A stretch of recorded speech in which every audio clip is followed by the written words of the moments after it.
Bismillahir-Rahmanir-Rahim. Letters to Tahira. Tahira K. Nam Khatud. By G. A. Parwez. Translated by Mrs. Suraiya Alvi. Chapter 10-11. 10th Letter to Tahira. Our Modern Women. Dear Tahira, I am grieved, like you, over the consequence of Shahida's married life, but we have different reasons to be so. Your sadness stems from the fact that Shahida is your childhood friend with whom you shared good and bad times, and now it is painful to see her pathetic condition. Whereas what saddens me is that Shahida turned a deaf ear to what I had been telling her for so long. That eventually she had to face the expected result, made me shudder just thinking about. The difficulty in our society is that men generally are guilty of high-handedness, and the victimization of women is a general rule. I am hesitating to say that, and you may mind it, but the truth has to be spoken out. In a conflict between a man and a woman, other women will always side with the woman, and the man is, as always, considered the guilty party.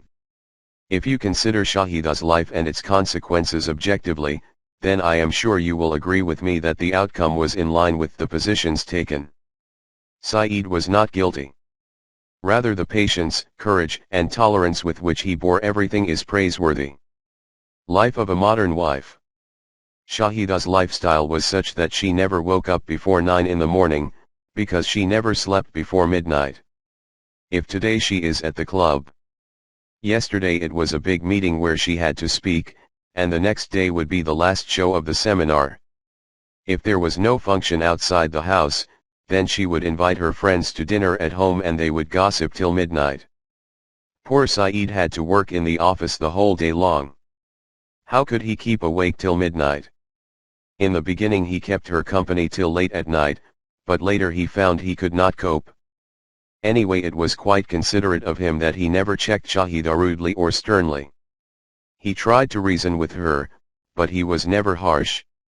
She would return home at midnight, and he would get up to open the door for her. Their 2 little daughters had to go to school by 8 the next morning. Just think how much of a botheration it was for the father to wake the girls up and get them ready for school, while their mother was still sleeping. But Saeed used to do all that willingly. The dilemma was that the elder girl was neither big enough to look after herself, nor was she so small that her father could bathe her and get her dressed for school. Moreover, this job could not be left to the servants, and he had to employ a nanny for this purpose. Saeed knew that if the children were left completely to a nanny, it would affect their upbringing. Therefore, he looked after his 2 daughters himself. Along with this, he also had to be ready himself to reach his office by 9. All this was happening in-house while Shahida was asleep. She would wake up to find that her children and husband had left for school and office respectively. It would take her about an hour to get over the hangover of sleeping late. This is a normal result of regularly getting up late. Breakfast would be followed by going through a newspaper or a magazine. As she was the secretary of the Women's Association, she had to check all mail and documents related to it. Then she would write an article for the association's magazine, on how to bring up children and on having a happy home life. Soon it would be time for lunch. After lunch she would listen to the radio or gramophone records, and then have her afternoon siesta. If the children returned before their mother had her afternoon nap, they would say good morning to her. Otherwise, the servants would feed them and they would start playing. Then their tutor would come and they would become busy with studying. Mother would get up, have her bath and tea, and would then either go to the club to play badminton or table tennis or go out for shopping. Saeed would come home tired with work, and would then start looking after the kids, the servants, the household accounts and checking things in the house. Dinner, provided they were not dining out, would be at the family table, but here too, quite often, the conversation would become sour. Shahida was always complaining about uncouth servants, the unorganized house, the ill-mannered children and an inattentive husband. When Saeed used to so much as remark about how much interest she took in the home, things would get worse. Ill health. Well, Tahira, have I written anything wrong? If it is incorrect, then you are responsible, because you are my prime source for all this information. You also used to tell me how you tried your best to change her, but she always turned a deaf ear to all your suggestions. You also told me that this was not only the cause of her disorganized house life, but that it also was affecting her health. Not sleeping or eating on time, or regularly dining at hotels or clubs was taking its toll upon her health. At such places, the emphasis is mostly on clean crockery. Although nobody knows how they clean them. But nobody thinks of the food ingredients. As health worsened, it made her more jittery and consequently increased expenses. Increase of expenses. First, it was the many servants that increased the expenses. And many servants had to be employed because Shahida was too busy with her social engagements and her women's association to be able to attend to her home. And now it was doctors' fees and the driver's bill taking a toll. Income was limited to Saeed's salary only. How could that salary cope with these increasing expenses? If Shahida had cared, then she would have decreased her personal expenses and balanced her budget. But she did not reduce any of her expenses. Saeed had to borrow money, and that decreased his income all the more, because of the deduction to pay the installments on his debt. On top of this, Shahida demanded that she had to go to New York to participate in the All-World Women's Conference, as the secretary of her association. There she would listen to deliberations on human welfare in general, and women's rights and obligations in particular. The association did not have enough money, so she got a resolution passed that every delegate would pay for herself. It was impossible for Saeed to procure such a large amount, and whatever he had, was not concealed from Shahida. She knew about each and every penny of his income and expenses, as Saeed had never kept any secret from her. Tahira, so many times you said to me that Saeed really justifies his name. Saeed means good omen. And this step. Over and above all this, Shahida got annoyed and left with the children for her father's home, from where she filed a case for divorce. Now Tahira, you tell me how far her taking this step was justified? Granted, men are cruel, but does this story paint Saeed as bad? Poor women are generally the wronged against, but tell me, upon God, was Shahida the oppressed one? This is not just Shahida and Saeed's story. It is becoming quite prevalent in our society. Just as, time and again, some things become a fashion in different societies, in the same manner the slogan of women's rights is becoming a fashion in our society. At least, I do believe that you would not misunderstand my words, because you do know how depressing women's subjugation is to me, and how much of an advocate I am for women's rights. And why not when Quran itself is such a great proponent of them? Women's responsibilities. All I want to say is that every right is accompanied by a responsibility. Our ladies who are promoting women's rights are putting forth great demands, but they simply do not mention a single responsibility of their own.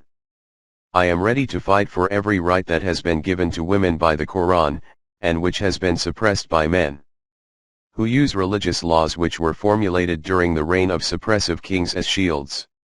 With all the force at my disposal. You know I have been fighting for this since long, but along with it I want to remind my daughters and sisters of all the responsibilities which they have to shoulder, as women. Being envious of a man.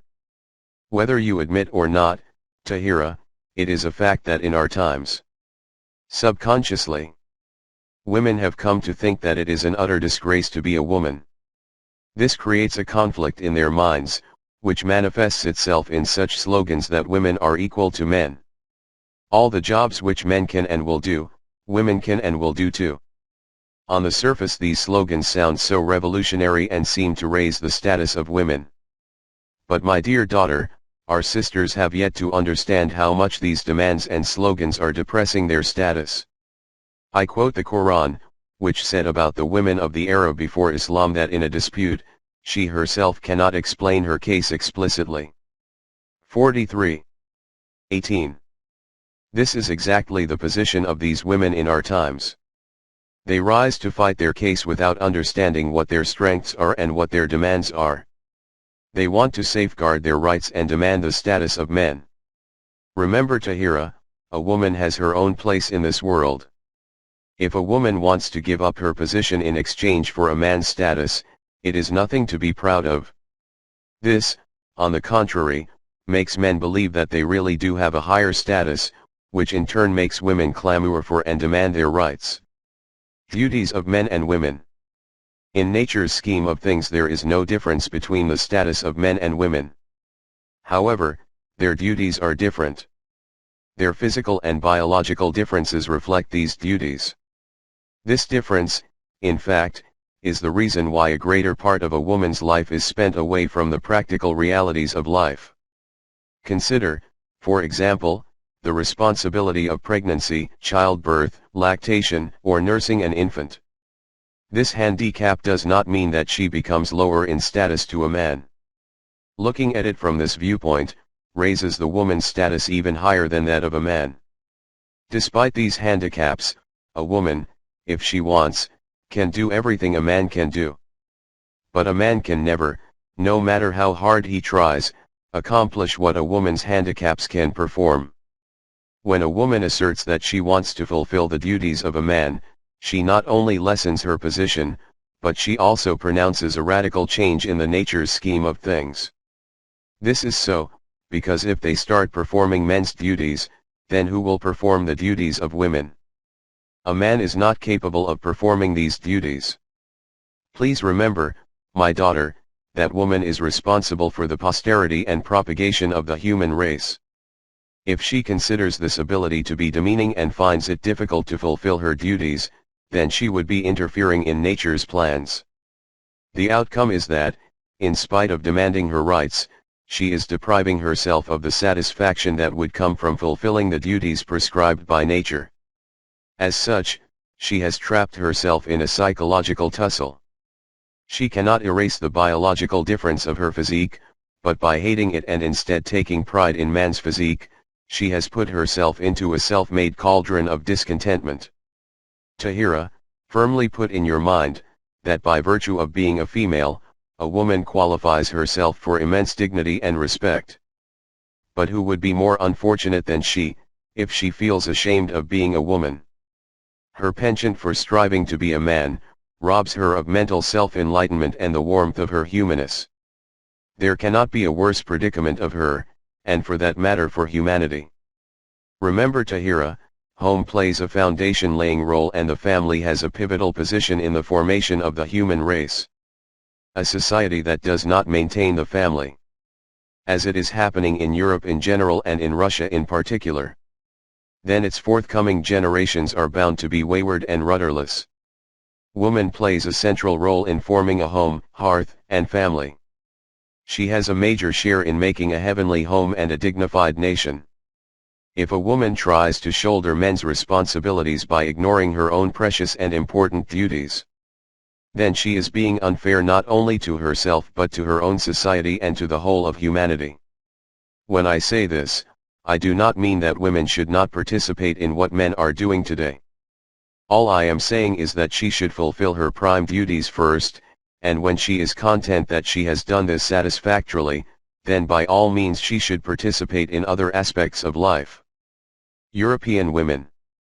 Copying Europe blindly is what makes things difficult for us. And the greater predicament is that we are copying at a time when Europe itself is trying to get rid of such aspects and their unwholesome consequences. In Europe women rebelled against men and started agitations for their rights. In fact, this was a reaction to Christian education that considers a woman's status to be the lower. Christian education states that woman was made from man's rib, and as such she is curved like a rib. It can never be straightened, and if you tried to do so, it would break. This education professed that all evil in the world is due to women, because Eve misguided Adam out of his heaven. That soul is meant for men only. And that women, like animals, do not have souls. A logical and incumbent consequence of this education was that women tried to be men. The first step towards this goal was to abandon their womanly duties. They thus started abrogating one by one, the factors that are essential for constituting a home. Gradually they reached a situation where there remained no difference between a home and a hotel. I do not mean that no cooking was done at home. What I mean is that a loving and genial relationship between a husband and a wife deteriorated, and what the Quran calls, the women are like a dress for the men and the men are like dress for the women. 2. 187. The relationship more or less became a business partnership. The children, in the first place, were considered as cumbersome intrusion. The children that were born were deprived of their mother's warm loving lap and their first learning ground. European psychologists have recently reached a conclusion after extensive research, that those children who have been separated from their mothers before they were 3, turned out to be criminals and wayward when they grew up. Therefore, Europe is gradually reverting to home life, after it learned a bitter lesson from its mistake. However, we seem to be starting the house desertion at the time when European women are turning back from their rebellion. There is another interesting phenomenon. The discussion starts with men's cruelty to women. That the men remarry, deserting the first wives, leaving them to starve, and ruining their children. The girls do not get their dowers when they get married, and no one is responsible for their caring and upkeep. This leads the women to demand that she should have a larger share of jobs, and that they should have so many reserved seats in the assembly, parliament. Obviously, oppressed women are not in a position to get a job in an office or to become a member of the assembly.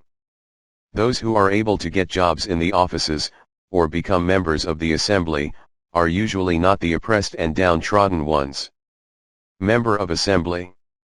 Those who go to the assembly can never ameliorate the condition of the oppressed ones. As you know, I am not against women becoming the members of the assembly, but a woman who comes forward to safeguard the rights of her class, whether it is in the arena of leadership or in the House of Assembly, we should first check what she has done to set her own house right. How is her relationship with her husband? How much time does she spare for her children's nurturing, education and care? How much time has she given to the oppressed and poor class of women? Has she taken any practical steps to lighten their burden? Please listen again, we have to check as to what she has done practically. Our leaders and representatives do not go beyond making speeches, issuing statements and getting resolutions passed.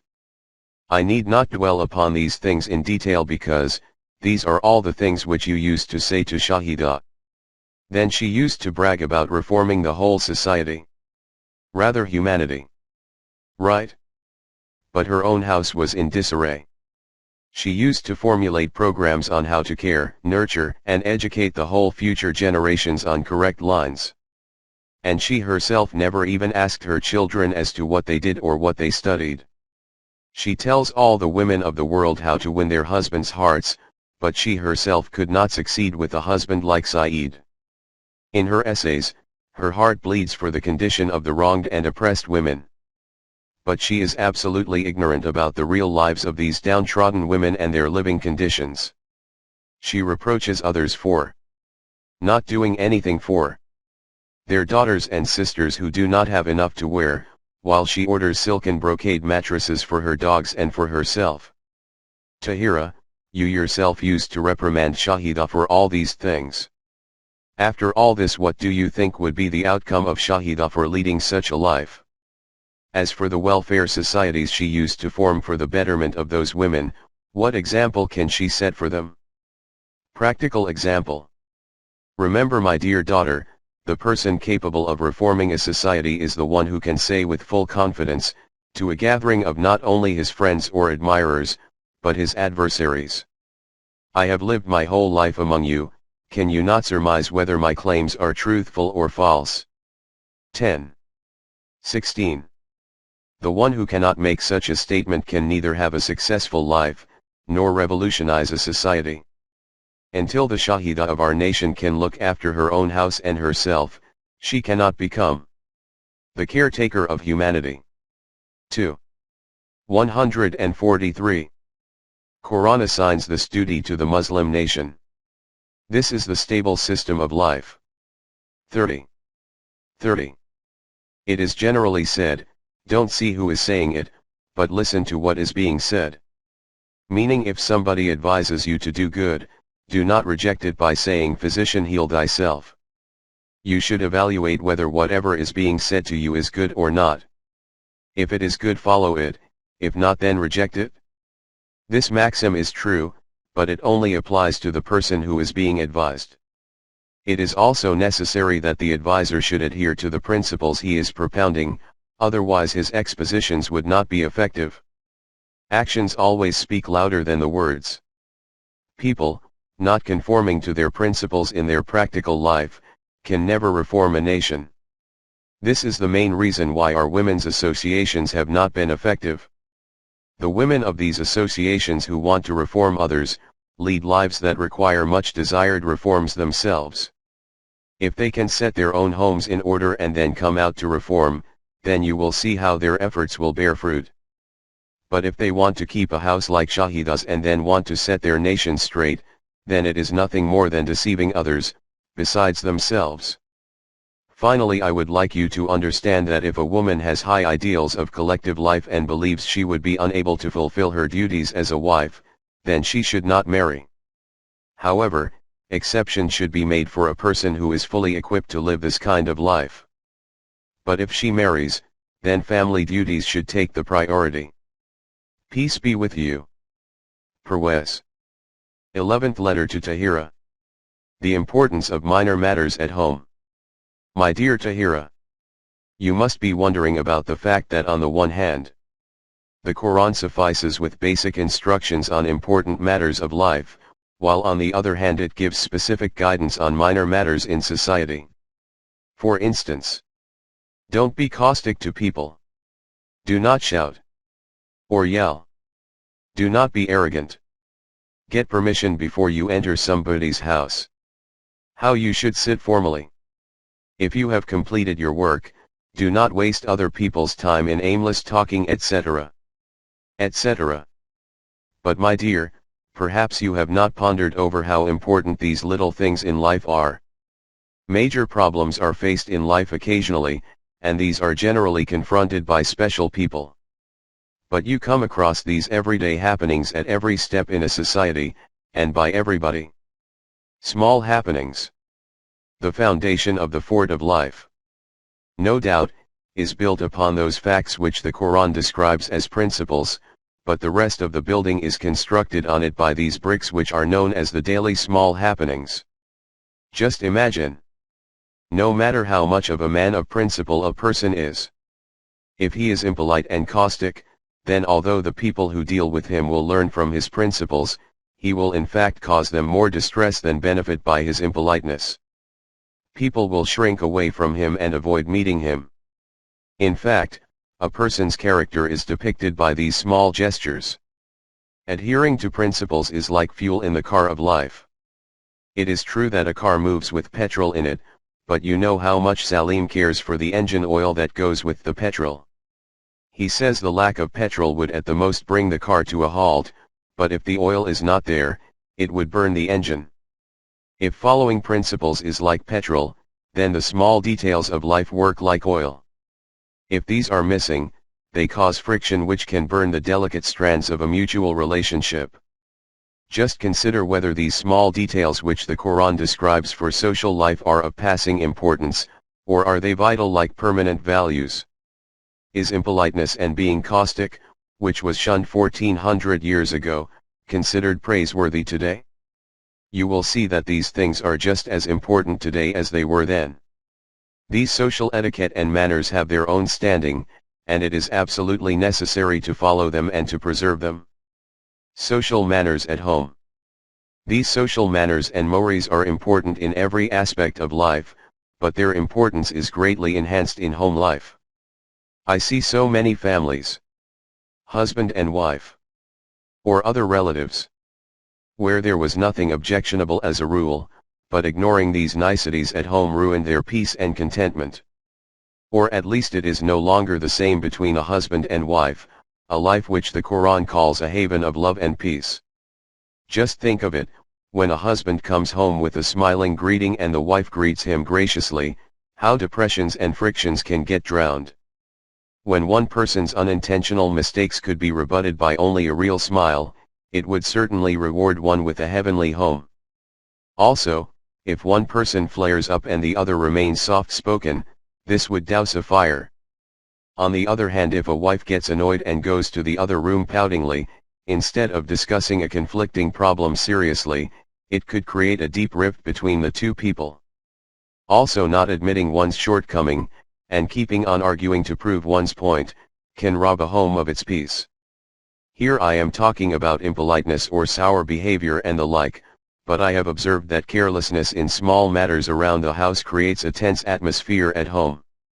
You must have seen your late aunt, but you did not have the opportunity to observe or study her home life. You were quite young when she died. About her, I can say with certainty, that she never ever committed a crime or sin throughout her whole life. Exemplary righteous woman. She was a rare example of honest and upright life, a personification of honesty and chastity. So soft-hearted was she that if a thorn pricked the foot of a servant, she would cry the whole night. She was such a contented woman that she never asked your uncle to buy her clothes or jewelry. Your uncle led a simple and modest life, despite his handsome income. By simple life, I mean that whatever was left over after fulfilling their general needs, was spent on constructive purposes for the welfare of humanity. He was posted to a high office. Everybody could see the affluent lifestyle of his contemporaries. They had cars, big bungalows, servants, chandeliers, glitter, jewelry, and expensive clothes. In short, they had everything that is considered essential for the household of officers. Your auntie could see all that and realized the comparatively simple life of her home, which may be referred to as poor. But she never cared and never complained, let alone even thought of what her standard of living was compared to theirs. The Jones. You will be surprised to know that the late lady did not know what your uncle's salary was, and neither did she ever feel the need to inquire. Ponder, Tahira. Could you find such a woman today? You also have your uncle whom you know better than I do. If she was unique among women, then he was a person of outstanding qualities among men. He has lofty qualities of head and heart, even in his old age. It is so obvious that if you do not find heavenly the family life of such a husband and wife, where else would you find heaven on this earth? But you will be surprised to know that in spite of all this, the outcome of such a companionship was not as pleasant as it should have been. But do not misunderstand. You can gauge the nature of their companionship from the fact that your aunt passed away when your uncle was still a middle-aged man. But after that, the idea of a second marriage did not even cross his mind. He has said to you many times, "I did not marry again because I could not find another woman like your aunt." What I want to say is that having all those good qualities would have ensured a heavenly home, but it was not. The reason was that although the late lady had such high standards of principles, she was not careful enough about the small everyday happenings. She was not a terse or impolite woman. How could such a sensitive and sympathetic woman be like that? But she was not careful about the small niceties around the house. On the contrary, Uncle used to be very careful about the little details along with the lofty principles. Punctuality. For example, he believed in being on time.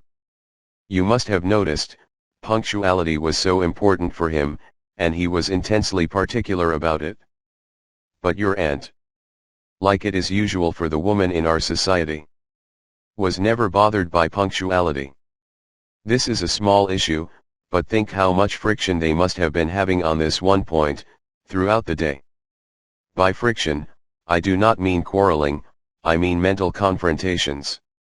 Particularly, for a sensitive person like your uncle, this type of mental friction was worse than quarreling.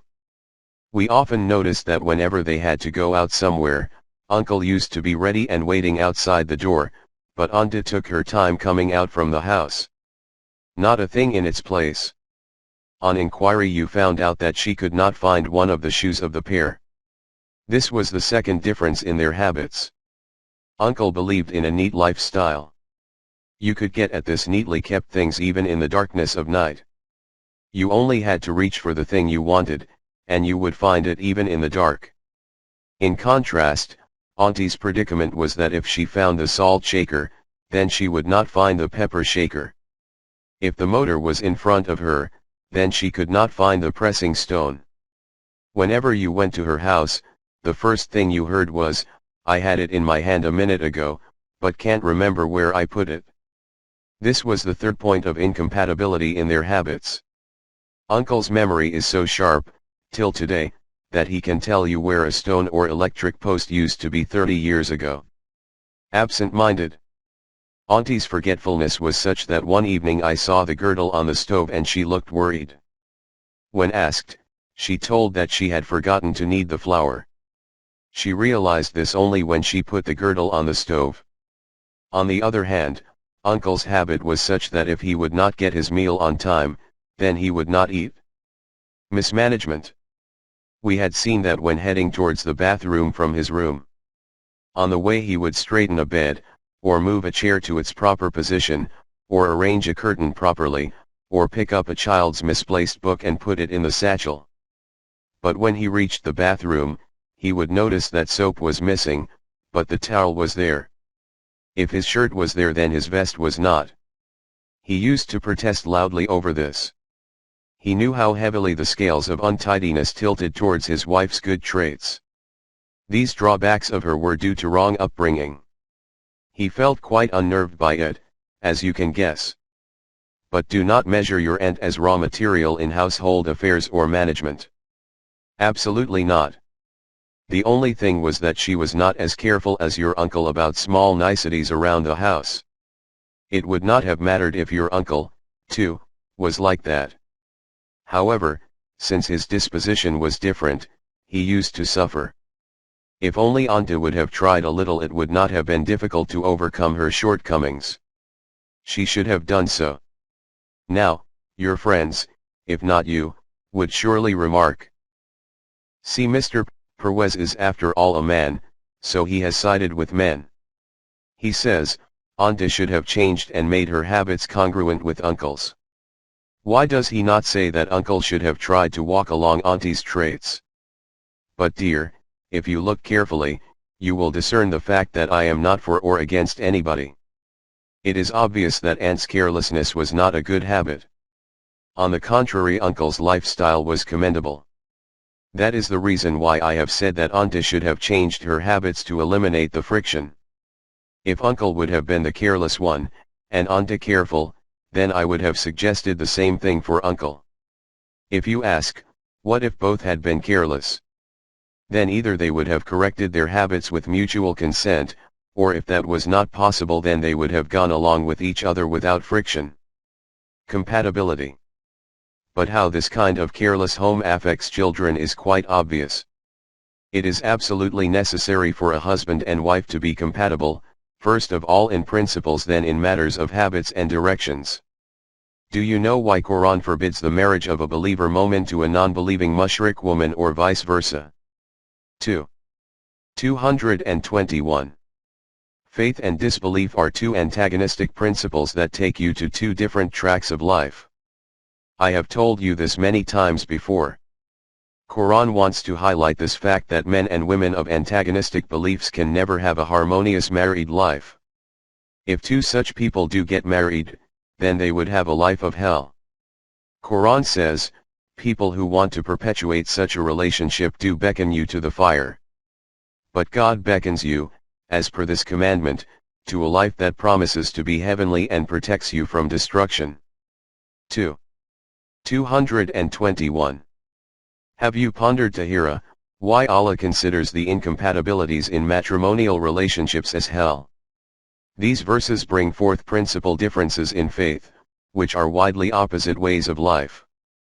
The Quran goes as deep as to say, women impure are for men impure and women impure for men impure. In contrast to it, and women of purity are for men of purity and men of purity are for women of purity. 24. 26. Impure and pure are very concise terms of Quran. They encompass the purity and impurity of mind and heart, piety and sordidness of habits, and of a character being pleasant or unpleasant. Quran discerns the compatibility of beliefs and practices as a basic condition for a husband and wife. It ties a hellish man with a hellish woman, and a heavenly man is strung together with a heavenly woman. Therefore, it is incumbent for making your married life heavenly, that a wife should instill all the good habits of her husband, and a husband should make himself congruent with all the pleasant traits of his wife. In this context, everyday niceties need to be especially pampered. Leave alone our headstrong men whose brains are ridden with the faulty notions that men are in every way superior to women and have an upper hand over them, and that therefore it would be an insult to condone their wives' good traits. But our women, too, are too lazy to bring a change in themselves. Whenever, or if ever the husband encourages them to change, they retort by saying that they have been molded that way and that they would remain the same, whether they are good or bad. You can find the woman you desire from the West, so bring them from there. Just think, my daughter, what a negative mentality this is, and how destructive this kind of foolishness could be. If a husband and wife's relationship is like a body and apparel, then they have to fit to each other. The apparel should fit the body. The Quran says, "They are your garments and you are their garments." 2. 187. Now do you understand why the Quran emphasizes the everyday niceties, and how important they are for home life? God be with you. My blessings for young Javed. Please listen, by no means should your uncle see this letter. He just cannot stand anything said against your late aunt. That respected lady had such a high character, and what a husband he was with such a purity of thought. Where one would find such people now? Parwez, July 1956. Talyu Islam Trust. 25B, Gulberg 2. Lahore, Pakistan. taluiislam@gmail.com